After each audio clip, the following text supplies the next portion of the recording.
Ladies and gentlemen, welcome back to a brand new episode of At the Buzzer Sports, where we talk all things basketball all the time. My name is John Drummond, and it is Monday. You guys know it's Mock Draft Monday, and I'd like to get right into it. We're going to start right with our lottery simulation. Hopefully, OKC does not get the number one pick. Hopefully, they don't, because there was one lottery where OKC did get the number one pick, and I had to suffer. Looks like they will not be. Our top three is going to be Brooklyn, Utah, and Indiana, with Atlanta getting the fourth pick, Sacramento getting the fifth pick, the Washington Wizards falling all the way to sixth, the Dallas Mavericks getting the seventh pick, the Charlotte Hornets getting the eighth, Oklahoma City getting the ninth, the Memphis Grizzlies getting the 10th, the Milwaukee Bucks getting the 11th, the Chicago Bulls getting the 12th, the San Antonio Spurs getting the 13th, and the Portland Trail Blazers getting the 14th pick. Going to be very interesting to see what I would like to do with some of the, and I accidentally simulated it again. So what does it matter? What does it matter about that whole entire draft that I just read out? Because we have a new one. The Indiana Pacers will be getting the number one pick. The Washington Wizards will be getting the number two pick. The Atlanta Hawks will be getting the third pick. The Sacramento Kings will be getting the fourth. The Nets will be getting the fifth. Utah gets the sixth. So it's not the number one pick or the number two pick or whatever they had last time, but they still get to keep their pick, with the Dallas Mavericks getting the seventh, the Charlotte Hornets getting the eighth, the Oklahoma City Thunder getting the ninth, the Memphis Grizzlies getting the 10th, the Milwaukee Bucks getting the 11th, the Chicago Bulls getting the 12th, the San Antonio Spurs still getting in the lottery and getting the 13th pick, with the Portland Trail Blazers getting the 14th. So let's actually use this in the mock draft instead of simulating another one. And let's get right into this NBA draft. I have some very interesting picks that I want to make just looking at this lottery. Starting at number one, I'm going to be taking Darren Peterson onto the Indiana Pacers. I think this makes the Indiana Pacers contenders for the next 10 years. When you have Darren Peterson and you have Tyrese Halliburton, I think that makes it, in the future, in theory, if Darren Peterson becomes what I think he can become, this is going to be one of the best backcourts in the league, if not the best, if you look at what he can be in the future. I love how he plays off ball. I love how he plays on the ball. He's one of the best, if not he's the best shot maker in this draft. AJ DeBonsta is definitely up there, and he's riding his tails on that. But with the off ball play, with the mid-range play, being able to shoot 50% from the field while shooting 57% on two-pointers and shooting 40+% from three on 7 3-point attempts a game, Darren Peterson is absolutely phenomenal. He shows some really good passing chops, really good ball handling chops. He has a nice lift on his jumper. You guys know how I feel about Darren Peterson. He has not played as much as a Cam Boozer or an AJ DeBonsta, but I still think he is clearly the number one prospect in this draft class. You guys know how I felt about Darren Peterson this entire draft class. So Darren Peterson will be my number one pick in the draft. And it's very interesting for me to think, if they get Darren Peterson after this season or after that coming season, do you try to dangle around Pascal Siakam to bring in some more defense around this Indiana Pacers team? Because the Indiana Pacers team still has a good defensive philosophy. They have a lot of guys with good defensive motor, but they don't have the personnel that really strikes me to be a better defense. And it would be nice to see if Darren Peterson becomes everything you would think he can become. Do you move off of a Pascal Siakam to prioritize defense around those two? So that's going to be interesting to think about. As for the Washington Wizards, who have just traded for Trae Young, you have Alex Sarr, you have Keyshawn George, you have Trey Johnson. It's only right for me if you guys get a forward, and that's Cam Boozer. Cam Boozer is a fantastic mismatch attacking forward who likes to play in the pick and roll, has really good chops as a short roll guy, especially if you imagine a three-man action, kind of like the Nuggets run where Cam Boozer is playing as a roll man with Trae Young. Either you can dump it, make the laydown pass to Cam Boozer, and he can finish around the rim, has really good touch, or he can make the kick out pass to Trey Johnson or the lob to Alex Sarr in the dunker. It just makes that whole entire offense extremely difficult to guard, and I think Trae Young could really put the pieces together for a front court like Cam Boozer and Alex Sarr. And then you have another really good shooter in Keyshawn George, who can knock down the three and has gotten much better as a drive and kick kind of guy, or just a guy that can operate in second side pick and rolls as well. So I think, once again, if Washington lands a top 5 pick and they don't get pushed all the way back to like 7 this season, their rebuild should be over after this. Like, if they get Cam Boozer in this draft, you just trade for Trae Young. You have Alex Sarr, who's played much better this season. You have Keyshawn George, who's played much better this season. Trey Johnson, who's legitimately one of the best shooters in the league. It's time to go get some real NBA players. It's time to go get some real guys that can help you be a team that's not the worst in the league. The Washington Wizards have been the worst team in the league for the past 3 to 4 seasons. It's time to move off of being the worst team in the league. And I think going to get a guy like Trae Young, even if they're not re-signing him or if they're not planning on using him in the future, you have him right now to stop being the worst team in the league. And if you get a top 3 pick and you draft a guy like Cam Boozer, you have a legit foundation with size, finishing, ball handling, and shooting. And it's time to bring it all together and build a really good team around this. And you can move off some of those young guys that may not be panning out, i.e. Bub Carrington, i.e. Bilal Coulibaly, i.e. Cam Whitmore. You can move off some of these guys to a team that may be looking to rebuild, that may be looking to bring in some more young assets so they can build for the future, and just see if you can get these guys for pennies on the dollar. Who knows? As far as the Atlanta Hawks, this is AJ DeBonsta. This is AJ DeBonsta here. AJ DeBonsta, to me, as a matter of fact, I'm not going to tell you where I have him ranked because I did some shakeups in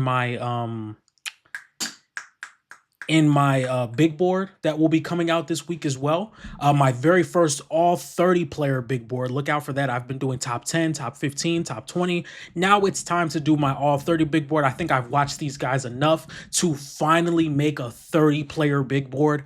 AJ DeBonsta is going to be going to the Atlanta Hawks. And I think with having a bunch of size in Atlanta, because now if you look at the team, you have a wing forward core of Dyson, AJ, and Jalen Johnson. And then you still have Nickeil Alexander-Walker. You still have Mohamed Guy. You still have Zachary Risache. These are building blocks.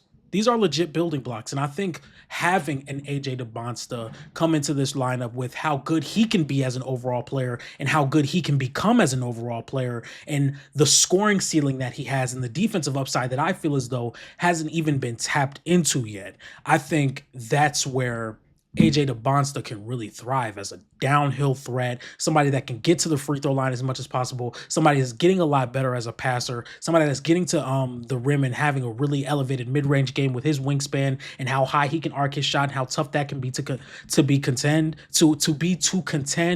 I think he can legitimately grow into that half-court scorer that Atlanta needs because Jalen Johnson is a phenomenal player. He's a phenomenal transition scorer, phenomenal passer at his position. He's not that half-court player that Atlanta needs to be taken serious right now at the moment. So AJ DeBonsta, if you develop him, he should be that guy for you. So I really like this pick here. As for the Sacramento Kings, I look at this team as kind of like a blank canvas. In theory, it's going to be much harder. It's going to be much easier said than done. If you get off Zach LaVine, if you get off DeMontis, if you get off DeMar DeRozan, this is a team with a clean slate. Guys like Malik Monk won't be here next year. Guys like Keon Ellis hopefully will be in purple and gold next year or in March. But a man can wish. So this is pretty much a team that's just blank slate. And to me, you go best player available. And to me, the best player on the board is Jaden Quaintance. I think Jaden Quaintance is the best player on the board. He legitimately brings size, versatility, and defensive upside. Somebody that can be a switch big, somebody that is a fantastic shot blocker and great rebounder. I know the numbers don't say so. He's barely played this season. If we take a look at what Jaden Quaintance, I hope I spell his name correctly, is doing, I spelled it wrong, but it was not in the way I thought I spelled it wrong. Long story. I know how to spell it now. He's played 4 games. He's averaging about 17 minutes a game, which is, again, he's still building that. He's shooting 57% on twos, hasn't taken a single 3, which is good. I think he just needs to work on what he's probably going to be good at is probably attacking closeouts, being a lob guy, somebody that can play in the dunker, maybe play at the elbow. I don't think he's going to be a guy that takes a lot of threes. And I also don't think he's going to be a five. You can run him in lineups as a small ball five, but do I think he's going to be a full-time small ball, full-time five? Probably not, because he stands at around 6'9", exactly 6'9". He probably could reach like a 6'8" come combine time. So I probably would say he's a power forward, but still, again, you can develop if you can develop him right. He could legitimately be one of the best defenders in the league, and that's where I really bank on what he can become. His defensive tools are amazing. The way he flips his hips is extremely valuable. His speed, his timing on blocking shots, his timing as a rim protector, how feisty he is on the offensive glass or on just the glass period. I think Jaden Quaitons has all the tools to be one of the best defensive players in the league and a multi-time all defensive kind of guy. And right now, you don't have to when this is where I feel as though teams get wrong when they're rebuilding. When you are rebuilding, especially early on in the rebuild, let's just focus on getting good players, good young players into the room. Let's focus on that first. We don't have to hit the home run. We don't have to hit the home run, because when we look at teams that are focusing on hitting the home run, you get some bad picks in there. Sometimes you reach on a guy who may have the potential to be a superstar. For example, I think Mikael Brown Jr. can be an all NBA guard. He's not better than Jaden Quaitons. He's not better than him. He's not better than Jaden Quaitons. And that's where I feel as though you can kind of swing and miss on prospects instead of just taking good players, taking the player that's better right now and still has a very high ceiling. Even though I think Mikael Brown Jr.'s ceiling may just be a little higher. Or going for a guy like Koa Pete because he has such a really high offensive ceiling, in my opinion. But in the end of the day, I don't think he's better than Quaitons either. As for the Brooklyn Nets, this is probably where I would go. No, I'm not going to go Mikael Brown Jr. I'm going to go Caleb Wilson here, just because the Brooklyn Nets have so many guards already. I think bringing in another guy like Caleb Wilson, who again really high ceiling. Right now, I don't see him as much as a half court threat as an offensive player. I really see a lot of it in transition with his offensive rebounding. He does have really good touch around the rim to where he can make those like really ugly half court possessions around the rim, like whether they're contested or whether they're heavily guarded. The touch around the rim really does aid him with his half court scoring, even though I don't think the process is the best. He has a lot of defensive tools. He's extremely athletic to be 6'9", 6'10", really good offensive rebounder, really good grab and go guy, somebody that can fill lanes in transition and be a lob threat. But again, it's just the tools are there, especially defensively. Defensively, sometimes he just gets lost. He follows the ball. He doesn't make good timing when he's protecting the rim. Those are some of the things that I look at with him, and I just say, I don't know if the defense is there yet, but you have all the tools to where if you could be developed and you can sit behind somebody or you can play next to a guy who can be a really good defensive anchor, you can really learn something and become a very positive on that or a really good positive on that side of the floor. As for the Utah Jazz, this is interesting because Keontae George has broken out this year. As time goes along, I'm really like moving off of the Lauri Markkanen and getting traded thing because I think Danny Ainge is just making it really hard for anybody on Utah to get moved. So it's what best fits here. We have the three guards who I deem the best guards in the draft or the best point guards in the draft with Kingston Fleming, Mikael Brown, and Labyrinth Phelan. And then you have Darius Acuff, who I don't think is too far behind. This all depends on what they're going to do with what's his name? Walker Kessler. I'm probably going to go no, I'm going to go Kingston Fleming here. I'm going to go Kingston Fleming here because I think Keontae George can play the two. I think Keontae George can play the two because he's really good off the ball. He's a really good catch and shooter. And having two guys who have really good first steps, really good ball handling, in Kingston Fleming's case, can generate turnovers, can play in the pick and roll, has a really good first step. I really like what that backcourt can bring. And that's why I'm going to go Kingston Fleming here. As for the Dallas Mavericks, I'm gonna draft Mikael Brown Jr. I think once again, I think Mikael Brown Jr. is the better prospect than Kingston Fleming is. I just think Kingston Fleming's probably fits next to Keontae George a little bit better, just because Kingston Fleming has a better, I wouldn't say has a better first step, but I would just say maybe some of the defensive intangibles are a little bit better. Kingston Fleming isn't going to be taking like some of the shots that Mikael Brown Jr. takes, to where Kingston Fleming is like, I just think the fit is better. As for Mikel, I okay. I think he's better than what his percentages say. As you guys can see, he's shooting 38% from the field. That's accurate. That's extremely accurate. As I click on an ad here, if we can go back real fast, that's extremely like credible. Mikel Brown Jr. or Mikel Brown, if it's a junior or if it's not, it is a junior, thank God. Um, his splits aren't amazing. He's shooting 27% from three and 38% from the field. Like, these are things that are concerning. I'm not too concerned with his jump shot right now because he shot the ball really well in high school, and some of his shots that he is taking, these are him generating shots off the dribble. Like, he's creating primarily out of pick and roll. But I think there could be more to his game. I really like his ball handle. I really like his first step. I really like his ability to create shots with the ball in his hand. Like, think about Malik Monk. I think he can be I think he could be like the level of scorer Malik Monk is, while also still having the passing in his game. I think he's probably the best or one of the best passers in this draft class. He can make every read out of the pick and roll. Whether it's out of DHO, he can make lob passes, he can make skip passes, lay down passes. He makes those wild jump skip passes at the end of shots, which I don't love those. I've never been the one to like jump passes, especially out of shots. I don't like those at all, to be completely honest. But he makes them. He does make them. But I think Mikel is the best guard in here.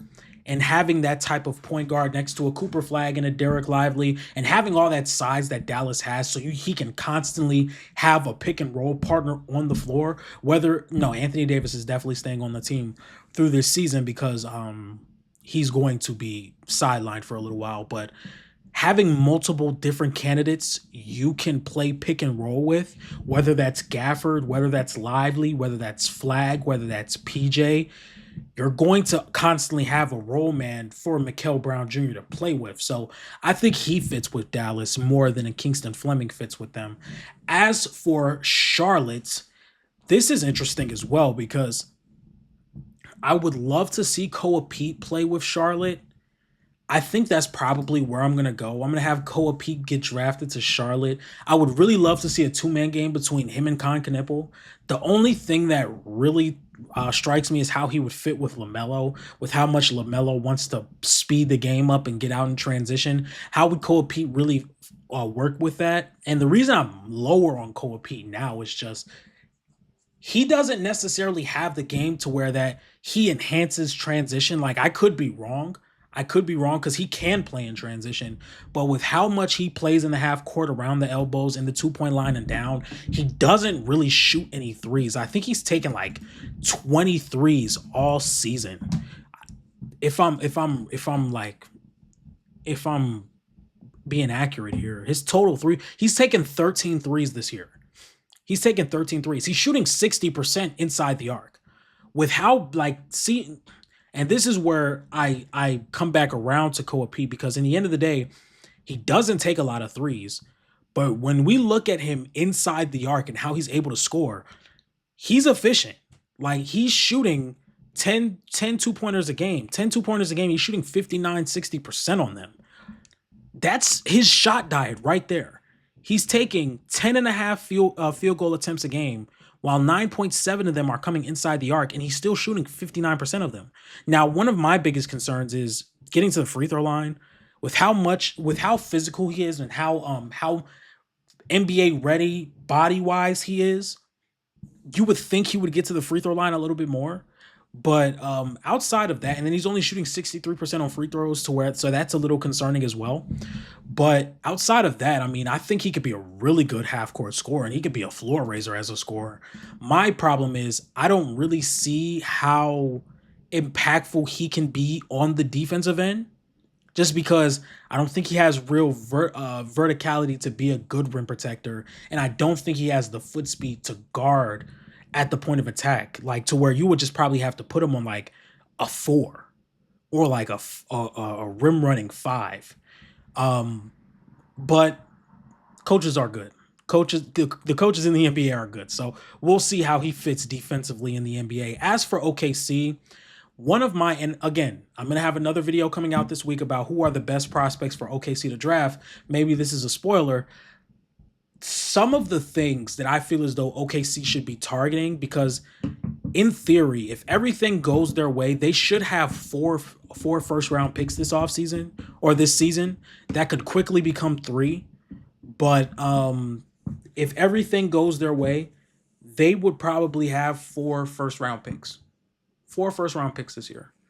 So my biggest dilemma is, do you get that shooting or do you stick to your culture? Do you go get Braylon Mullins, Yaxel Lindenberg, and you bring in that shooting that you so desperately need? Or do you say, hey, you know what? I think we're probably just going to go defense and go get a guy like Tonde Yesufu. By the way, no ceilings. I really don't agree with Tonde Yesufu being this low. I think Tonde Yesufu is definitely getting slighted here. But y'all make great content. Don't ever get it twisted. Y'all make fantastic content. I would just really love the thought process about having Tonde barely inside the top 20. I definitely think he's better than Nate Man. Like, we'll get into him in a second. But that's where I'm struggling. And I'm actually going to go Tonde here. I'm actually going to go Tonde because he's had like much improvement as a shot maker, as a mid-range shooter, as a three-point shooter, but he also has that strength aspect to where he can guard at the point of attack. He could guard physical wings or twos at the point of attack. He is a little short, so I don't know how much you're going to, 6'5" isn't short, but if you're going to be guarding wings, like 6'8", 6'9" wings, I don't know how much you would want to put Tonde Yesufu on them. But I can see in the future Tonde picking up a Jamal Murray. I can see in the future Tonde picking up an Anthony Edwards, picking up a Stephon Castle, picking up a Dylan Harper, picking up a Cooper Flag. So yeah, I think with the shooting upside, Tonde, I think this is a great pick for OKC. I think he's a great pick. As for the 10th pick with the Memphis Grizzlies, we all know Ja's on the block. Let's go get Labyrinth. This is the perfect Memphis Grizzly. This is the perfect Memphis Grizzly. Somebody that's tough, plays defense, creates for the players around him, has gotten much better as a ball handler and just shot creator and offensive player in general. He's really good in transition. This is where I'm going to go with the Memphis with Labyrinth feeling here. As for the Milwaukee Bucks, like I said, and like I say in every draft class or mock draft video, Giannis may be on the move. Who knows? Who knows at this point? I'm going to be drafting as if Giannis is still on the team. That's how this is going to go. And I'm going to go Braylon Mullins here. Braylon Mullins, I think him and Tonde is a really good conversation because while I think Braylon Mullins is the better offensive player right now, Tonde has a ceiling that Braylon Mullins just cannot reach, in my opinion. I think Braylon Mullins is really good to be a good complementary player, one of a really high level complementary player with his off ball movement, with his passing ability, with his quick passing ability, just being able to have really good touch passes and passes within the action to where you don't really have to set anything up for him to break down a defense and make reads out of that, to where you could just have him play drive and kick and he can make good field passes out of that, or just collapse on or just really capitalize on defenses collapsing on him when he breaks the 3-point line. I think Braylon Mullins is really good, and I think he would fit really good with Giannis as well. As for the Chicago Bulls, I'm going to take... this is a pretty interesting pick here because there's a lot of different ways you can go. I think I'm going to go with Hans Steinbeck just because of the offensive rebounding, the ability to drive and drive closeouts. He does have some shooting upside, but the offensive rebounding is really what's sticking out to me. He's not that impactful as a defender, but I don't think he's ever going to be. So it's going to be really like important that you build around him. But I like Hans Steinbeck to the Bulls with this pick here. Holy crap, guys! This is going to be a long video. I just checked the timestamp and we're at almost 25, if not 25 minutes. And we are at pick 13. So I'm going to try to not keep you guys here for 3 hours. Up next for the San Antonio Spurs, I'm going to have them taking Yaxel Lindenberg. He is pretty old. Not going to lie. He's a senior. I think he's around 22, 23 years old. Will probably be 23 heading into 24 by the time the draft comes around. But the Spurs are a team that have it. They have a championship level roster. So bringing in an older player doesn't really bother me as much. I don't know how the front office feel. Obviously, I can't call up the Spurs front office. But I think Yaxel Lindenberg is what they need right now. The San Antonio Spurs are still a team that concerns me with their three-point shooting, and Yaxel Lindenberg can change that. And he's also a really good transition player and a guy that can put the ball on the floor. Not saying he has to. I mean, if you look at some of the guards that are on this team, you don't have to worry about putting the ball on the floor if you're Yaxel, but he can do that. This is somebody that I would probably see playing the three, maybe the four. He stands at about 6'8", 6'9". And I think this is probably the type of player that San Antonio would want. When I look at some of the prospects I could have went with, I look at a Thomas Huck, I look at a Chris Sinak, I look at a Cameron Carr, I look deeper at like a guy Kareem Lopez or Isaiah Evans. I just think Yaxel's the better player right now. You also look at a guy like Nate Ament, who can also be really good for them. I just think Yaxel's the better player right now, so that's probably who I was going to end up going with anyway. As for the Portland Trailblazers, I'm going to take Darius Acuff. I think it's time to move off the Scoot Henderson thing, or maybe if you draft him and Scoot can battle it out for the point guard position, but that point guard position is going to be like really stacked next year. It's going to be Drew, Dame, Scoot, and Darius, and that's fine. Figure out who's going to be this point guard of the future. Figure out who's going to be the point guard of the future. When you have a guy like Darius Acuff, who, in my opinion, deserves to be in lottery conversations, you draft him. So Darius Acuff is going to be going here for me. As for my next player, who will be going to the Miami Heat, I'm going to go with. This is tough. I'm actually gonna go Nate Ament here. Nate Ament is tricky because I was just watching him the other day. If we take a look at some of his stats, he's been hitting a really rough stretch lately. I think if I take a look, because I only watched half that game. If we take a look, they had a game. It was against, who was it against? It was against Florida. There it is. Where he has 17 points, shot 2 for 4 from 3, 5-11 from the field. He's been much better. He has been much better over the past few games. So I got to check, especially against Arkansas. I want to check that out. 13 points.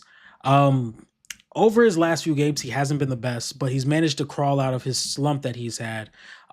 He's averaging 15 points per game, shooting 47% inside the arc and 29% from three on only 4 attempts, shooting 40% from the field in total.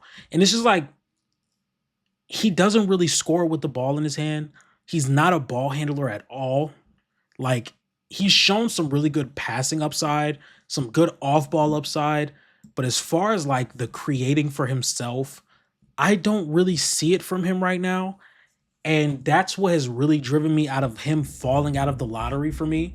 Just because he does not have the NBA frame yet. He does not have the NBA strength yet. And you mix that in with some bad ball handling and a shot that's not falling right now, you get a really ugly basketball player. And that's not who Nate Ament is. That's not who I think he's going to be in his career. This is not a Nate Ament hate sesh, because I think there was a reason I had him in my top 5. There's a reason I had Nate Ament in my top 5.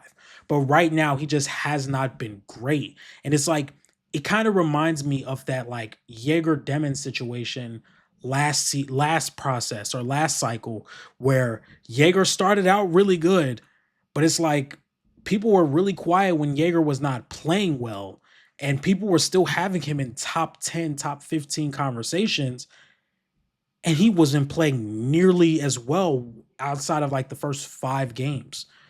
So I think Nate is still going to be a really good basketball player. Right now, he just has to figure that out.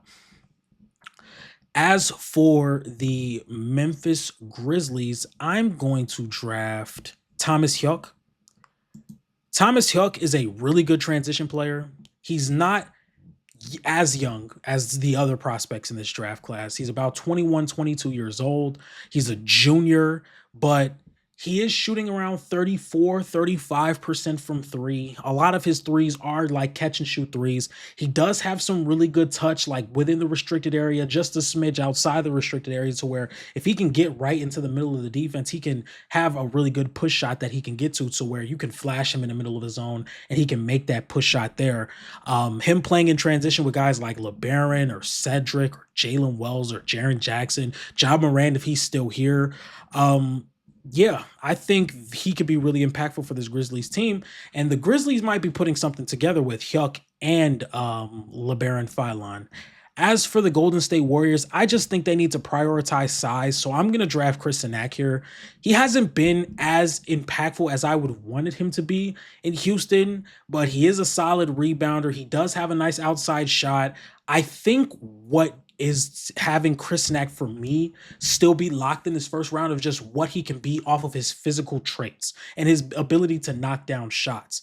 I think he could be a really good lob threat. I think he could be a solid rim protector and roamer.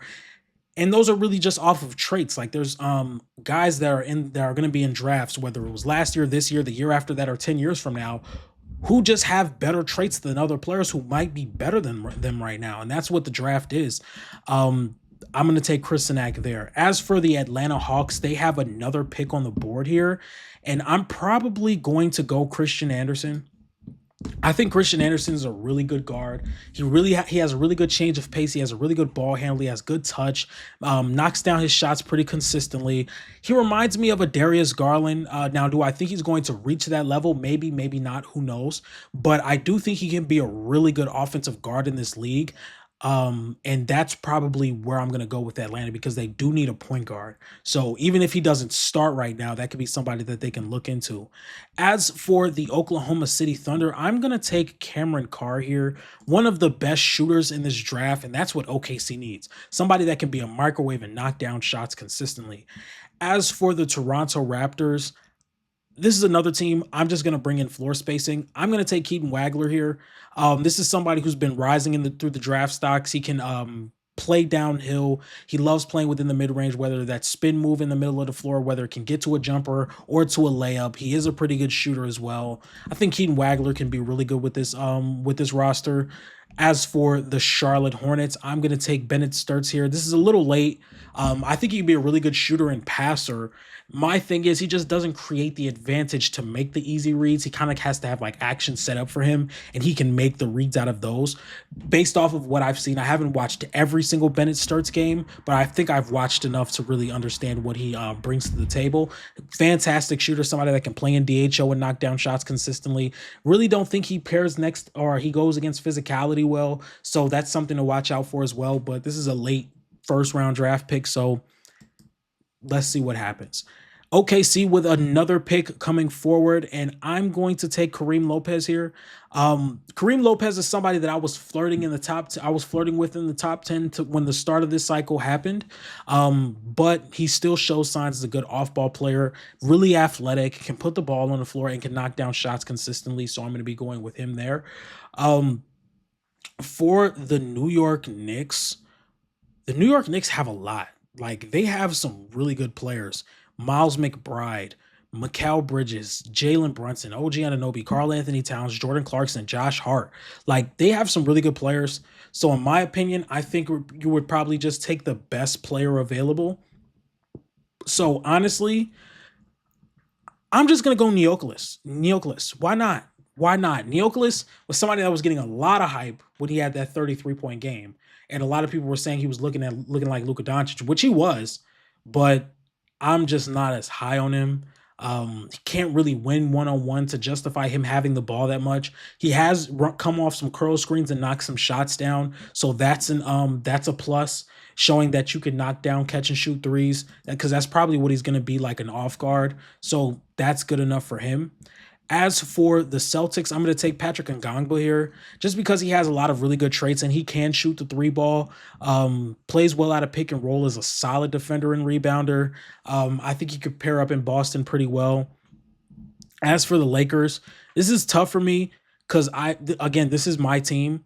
There's a lot of solid players you can get out of here. Like, you can get in Isaiah Evans if you want some more catch and shoot ability and just an athlete that can play out of DHO and that can knock down shots and is willing to shoot any shot. Ade Mara, you want to bring in some size, somebody that can protect the rim and rebound and make a couple of passes. That's who I'm going to go with.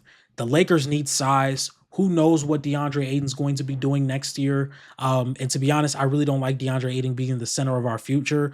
Now, again, I don't think he's bad, but I don't think he's good enough to cover up what our potential future backcourt is going to look like with Luka and Austin Reeves. I think Ade Mara, at worst, he can be a really good backup big. I wouldn't say at worst, but in my opinion, even if it doesn't become a really good starter, he can still be a very good backup big in this league. Maybe like what Luke Cornett provides. So I think Ade Mara is the right pick there. As for the Minnesota Timberwolves, they do need a point guard. And one of my favorite mocks for Minnesota was Kingston Fleming before everybody knew about him and made him a top 5 prospect. But I'm just gonna give them some floors. They have plenty of floor spacing. As a matter of fact, I'm gonna bring him an athlete. And I'm gonna give him Dame Sar. I think Dame Sar could be pretty good on the perimeter, and that's the player I'm gonna go with. As for the Denver Nuggets, I'm gonna go Isaiah Evans here, another really good shooter that Denver can employ in their lineups, and he can play next to Tim Hardaway Jr. Or he can play with Jokic really well. He would be really good next to Jokic too.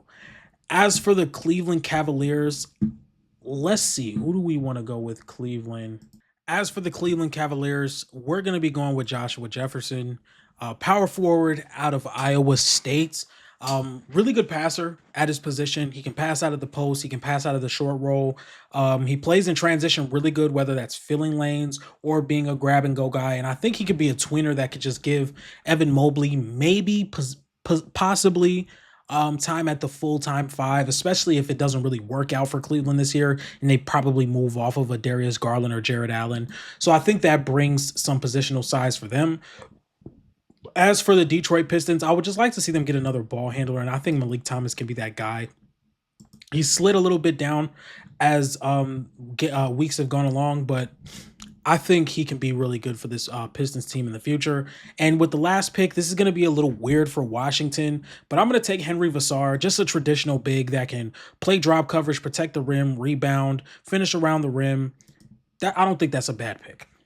As for the full first round mock draft, we have Derek Peterson going number 1, Cam Boozer going number 2, AJ DeBonsta going number 3, the Sacramento Kings at number 4 taking Jaden Quaintance, Caleb Wilson going at number 5, Kingston Fleming going at number 6, Mikael Brown Jr. going at number 7, Koa Pete going at number 8, Tonde Yosefu going at number 9, Labyrinth Phelan Jr. going number 10 to the Grizzlies. At 11, we got Braylon Mullins. 12, we have Hans Steinbach. At 13, we have Yaxel Lindenberg. At 14, we have Darius Acuff. At 15, we have Nate Ament.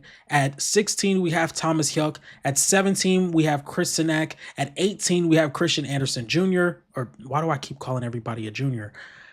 At 19, we have the Thunder taking Cam Carr. At 20, we have the Raptors taking Keaton Wagler. At 21, we have the Charlotte Hornets taking Bennett Sturts. At 22, we have the Thunder taking Kareem Lopez.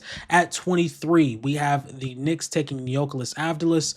At 24, we have the Celtics taking Patrick Ngangba. At 25, we have the Lakers taking Ade Mara. At 26, we have the Minnesota Timberwolves taking Dame Sar. At 27, we have the Nuggets taking Isaiah Evans. At 28, we have the Cleveland Cavaliers taking Joshua Jefferson. At 29, we have the Pistons taking Malik Thomas. And at 30, we have the Wizards taking Henry Vassar. If you guys like this type of content, please be sure to like, comment, and subscribe. Make sure you guys follow me on Twitter at ATB Sports 1. Make sure you guys follow me on TikTok at the Buzzer ENT. And make sure you guys follow me on Instagram at the Buzzer Sports _. And with all that being said, I will see you guys tomorrow. Peace.